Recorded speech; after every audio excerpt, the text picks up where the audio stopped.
Hello everyone, welcome back to my YouTube channel English by Amina. आज जो हम topic cover करेंगे वो है डायरेक्ट एंड इनडायरेक्ट स्पीच। चलिए स्टूडेंट्स, पहले हम देखते हैं डायरेक्ट स्पीच को। When we want to describe what someone said, one option is to use direct speech. मतलब जब हम किसी की बात को दूसरों तक पहुंचाना चाहते हैं तो हमारे पास दो ऑप्शन होते हैं। एक ऑप्शन होता है डायरेक्ट स्पीच का, इसमें हम बोलने वाले के अल्फाज को बिल्कुल वैसे ही रिपीट करते हैं जैसे उसने कहा था। Next we use direct speech when we simply repeat what someone says, putting the phrase between speech marks. Direct speech की पहचान क्या है? एग्जैक्ट वर्ड्स होते हैं, एक लफ्ज का भी फर्क नहीं होता। दूसरी चीज, स्पीच मार्क्स या इन्वर्टेड कॉमा जरूर यूज होते हैं।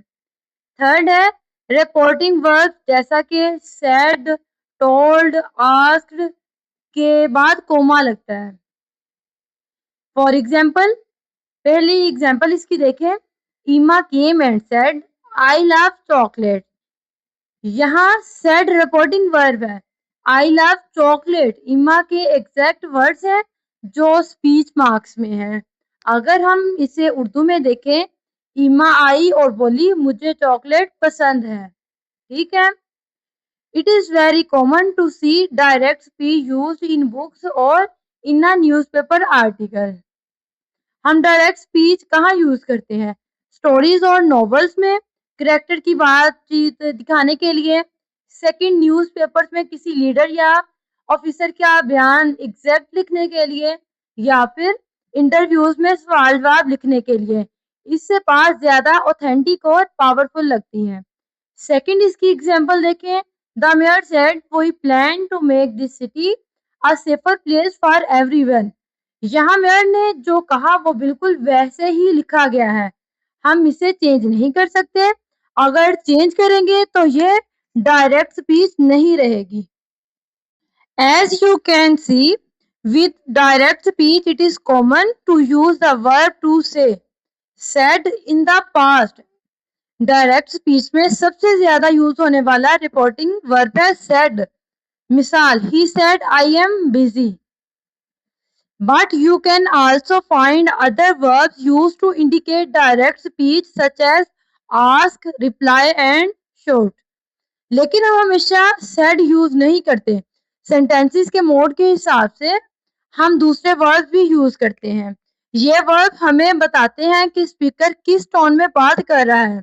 Common reporting verb asked, replied, shooted, told, whispered, exclaimed और explained. When my mother opened the door, I asked, "Have you seen that dad?"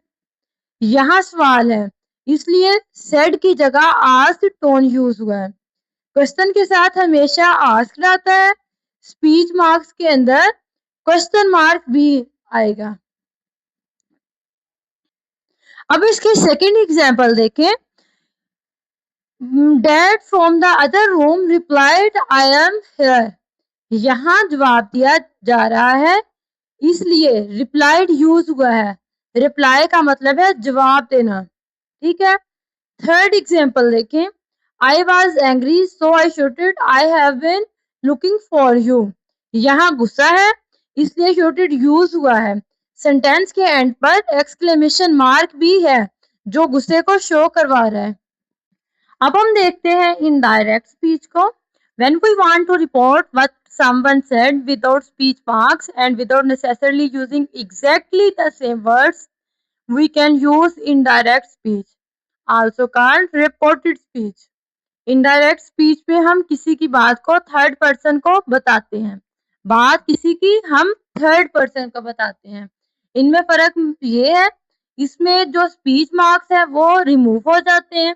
Exact word use करना इसमें जरूरी नहीं है, हम मीनिंग सेम रखते हुए अपने लफ्जों में बात बता सकते हैं। और दैट अक्सर रिपोर्टिंग वर्ड्स के बाद यूज होता है। ठीक है।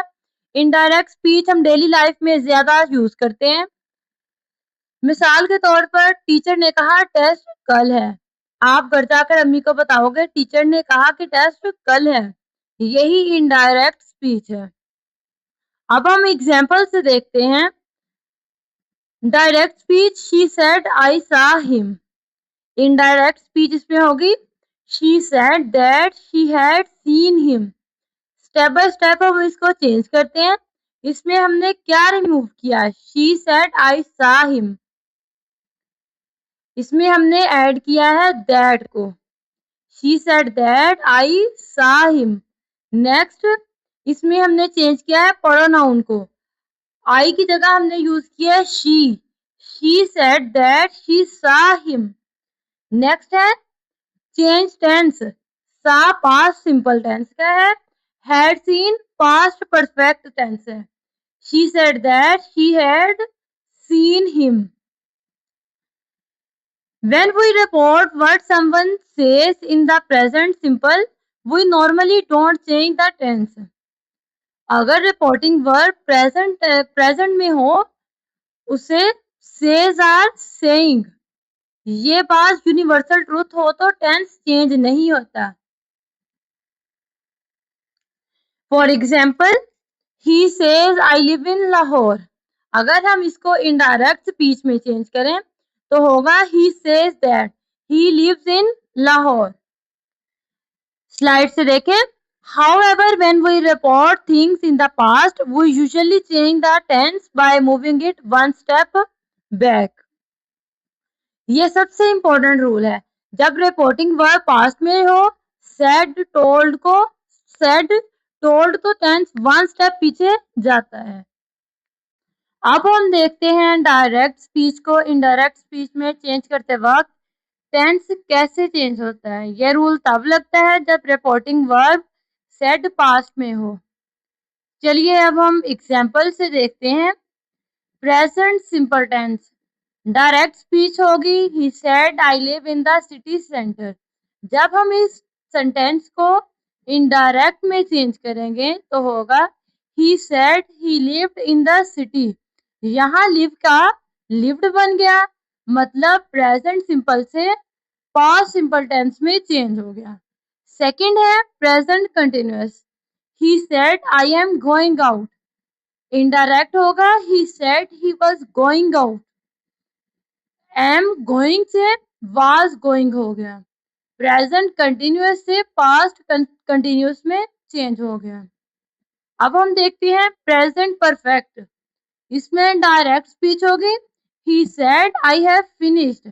जब हम इसको इनडायरेक्ट स्पीच में चेंज करेंगे he said he had finished. Have finished से हैड फिनिश्ड, प्रेजेंट परफेक्ट से पास्ट परफेक्ट में चेंज हो गया। लास्ट देखिए direct speech, he said I have been studying a lot. इसको जब हम इनडायरेक्ट में चेंज करेंगे तो होगा he said he had been studying a lot. पहले हमने प्रेजेंट टेंस देखे थे, अब हम देखते हैं पास्ट और फ्यूचर टेंस। ठीक है, पास्ट सिंपल। इस सेंटेंस में देखें he said I arrived before you. जब हम इसको इनडायरेक्ट में चेंज करेंगे तो होगा he said he had arrived before you. Past simple arrived, past perfect had arrived बन जाएगा। ठीक है, नेक्स्ट देखिए past perfect tense. Direct speech है he said I had already left. Indirect में जब चेंज करेंगे he said he already left. इधर पास्ट परफेक्ट का टेंस सेम रहता है, इसमें कोई चेंज नहीं आता, हैड लेफ्ट से हैड लेफ्ट रहेगा। ठीक है, थर्ड देखें future simple, he said I will be at home at 2 PM। जब हम इसको इनडायरेक्ट में चेंज करेंगे तो होगा he said he would be home at 2 PM। Future will would में चेंज हो गया, I will say he would. ठीक है, नेक्स्ट है हमारे पास be going to. He said I am going to call Anna. Indirect में चेंज करेंगे he said he was going to call Anna. Am going to से वाज गोइंग टू बन गया। एक बात याद रखें, सेड के साथ टेंस फर्स्ट स्टेप पीछे जाता है, जैसे अराइव्ड से had arrived, will say would, M going से वाज गोइंग में चेंज हो गया, लेकिन पास्ट परफेक्ट सेम रहता है। जी स्टूडेंट्स, आज हमने डायरेक्ट और इनडायरेक्ट स्पीच के बारे में पढ़ा है। हमने देखा कि टेंस कैसे चेंज होते हैं और प्रोनाउन कैसे चेंज होते हैं और कब स्पीच मार्क्स रिमूव करते हैं। आई होप ये लेक्चर आपके लिए हेल्पफुल रहा होगा। अगर आपका कोई क्वेश्चन हो या कोई कंफ्यूजन हो तो कमेंट सेक्शन में पूछ सकते हैं। Thank you so much for watching. Allah Hafiz.